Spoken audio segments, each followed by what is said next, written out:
ગુજરાતના જગતના તાતના માથે ફરી આકાશી ઘાતના સંકટ મંડાઈ રહ્યા છે। હવામાન નિષ્ણાત અંબાલાલ પટેલે ફરી ભૂકા બોલાવી દેનારી આગાહી કરી છે। તેમના મતે આવતીકાલથી મોસમ મૂડ બદલશે અને ભર ઉનાળે ચોમાસા જેવો માહોલ બની શકે છે। કયા વિસ્તારમાં કેવો વરસાદ અને કેટલી ઝડપે પવન ફૂંકાશે તેની પણ આગાહી તેમણે કરી હતી। તો કેટલાક ભાગોમાં વીજ પ્રપાત થવાની શક્યતા અંબાલાલ પટેલે આગાહી વ્યક્ત કરી છે। ધ્રુજાવી દેનારી આગાહી ઉત્તર ગુજરાતમાં 50 થી 60 કિલોમીટરની ઝડપે પવન ફૂંકાશે। ભર ઉનાળે ચોમાસાનો માહોલ બનશે। હવે આગામી દિવસોમાં ભારે આંધી વંટોળ અને ગાજવી સાથે વરસાદ થવાની શક્યતા રહેશે। લગભગ કેટલાક ભાગોમાં ઉત્તર ભારતના ભાગોમાં 80 કિલોમીટર પ્રતિ કલાકની ઝડપે પવન ફૂંકાવાની રહેશે। અમદાવાદ ગાંધીનગર ઉત્તર ગુજરાતના કેટલાક ભાગોમાં પણ 50 થી 60 કિલોમીટરની ઝડપે પવન ફૂંકાતા ઊભા કેટલાક ઝાડનો લગભગ મૂળિયા હલી જાય તેવો પવન ફૂંકાવાની શક્યતા રહેશે।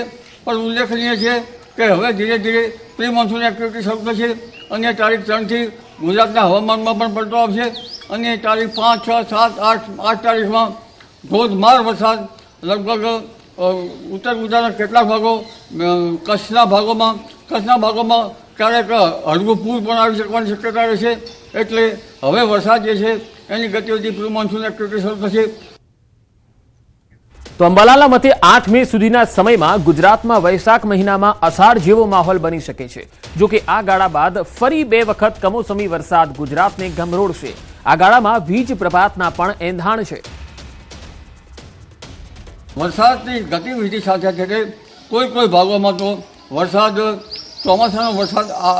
ચોમાસા જેવો જ વરસાદ પડશે, પરંતુ આંધી વંટોળ સાથે પ્રી મોન્સૂન એક્ટિવિટી શરૂ થવાની શક્યતા રહેશે અને લગભગ તારીખ 11 થી 20 મેમાં પણ ભારે આંધી વંટોળ સાથે કેટલાક ભાગમાં વરસાદ કે છાંટા પડવાની શક્યતા રહેશે અને ત્યારબાદ પણ તારીખ 25 મે થી 4 જૂન વચ્ચે પણ અરબી સમુદ્રમાં હલચલ જોવા મળશે। પરંતુ હમણાં જ બંગાળ ઉપસાગરમાં અને અરબ સાગરમાં હલચલ જોવા મળશે અને કેટલાક સાયક્લોનિક સર્ક્યુલેશનના કારણે ભારે ગાજવીજ આંધી વંટોળ સાથે ગુજરાતના ભિન્ન ભાગોમાં વરસાદ ત્રાટકી શકે છે, જેમાં તારીખ 6, 7, 8, 9 અને ત્યારબાદ તારીખ 11 થી 20માં પણ પવનની ગતિ રહેશે અને આ કેટલાક ભાગમાં વીજ પ્રપાત પણ થવાની શક્યતા રહેશે। હવે આવી સ્થિતિમાં સૌથી વધુ અસર બાગાયતી પાકોને થઈ શકે છે। અંબાલાલ પટેલે ખેડૂતોને પણ સૂચન કર્યું છે।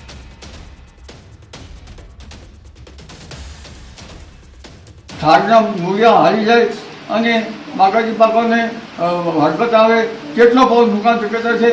પવનને ગાજવીજના હાથીથી જનધને કાળજી રાખવી ઈચ્છે છે।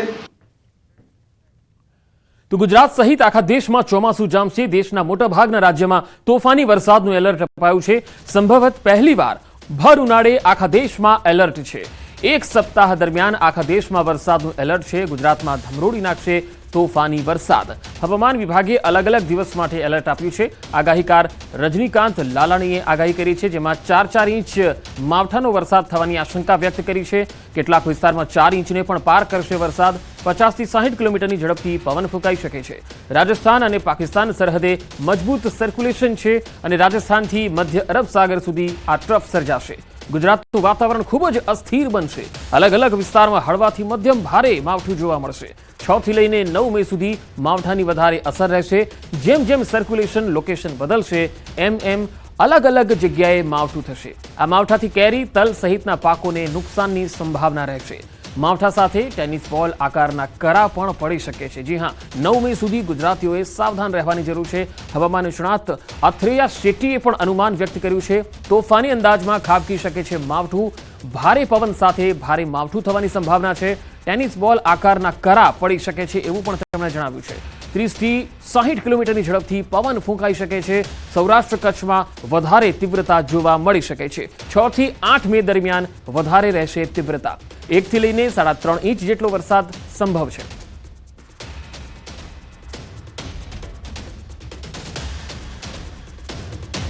અમદાવાદના વટવા જીઆઈડીસીમાં લાગેલી આગ વિકરાળ બની ગઈ. આગને લઈને બ્રિગેડ કોલ જાહેર કરાયો. ફાયરની 19 ગાડીઓ ઘટના સ્થળે પહોંચી છે. આગમાં 2 લોકોને ઈજા પહોંચી. આસપાસની ફેક્ટરીઓમાં પણ આગ ફેલાઈ હતી. અને જે તસવીરો આવી રહી છે વટવા જીઆઈડીસી જે આપને બતાવી રહ્યા છે, આગને લઈને બ્રિગેડ કોલ જાહેર કરવામાં આવ્યો છે. અને બ્રિગેડ કોલ દરમિયાન તમામ જે ફાયરના કર્મચારીઓ છે, ફાયરની જે ટીમો છે તેને બોલાવવામાં આવી છે. આગમાં 2 લોકો દાઝ્યા હોવાના પણ અહેવાલ આવી રહ્યા છે. અમદાવાદ વટવા જીઆઈડીસીમાં જે આગ લાગી હતી તે ધીરે ધીરે વિકરાળ બનતી ગઈ છે અને આગને લઈને બ્રિગેડ કોલ જાહેર કરાયો છે. ફાયરની 19 ગાડી ઘટના સ્થળે છે.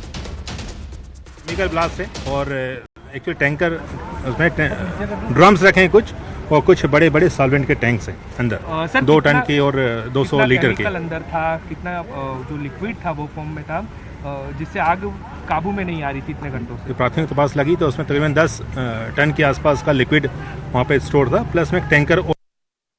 તો ફાયરની 19 ગાડીઓ ઘટના સ્થળે છે. આગ બુઝાવવાની કામગીરી ચાલી રહી છે. કેમિકલ બેરલમાં ધીરે ધીરે બ્લાસ્ટ થતા જઈ રહ્યા છે ને તેના કારણે આગ ફેલાઈ રહી છે. આસપાસની ફેક્ટરીઓમાં પણ આગ ફેલાઈ.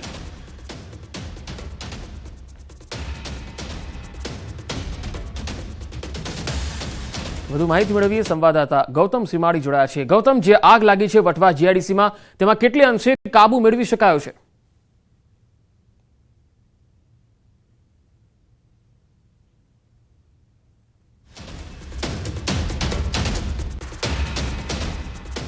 જી ગૌતમ.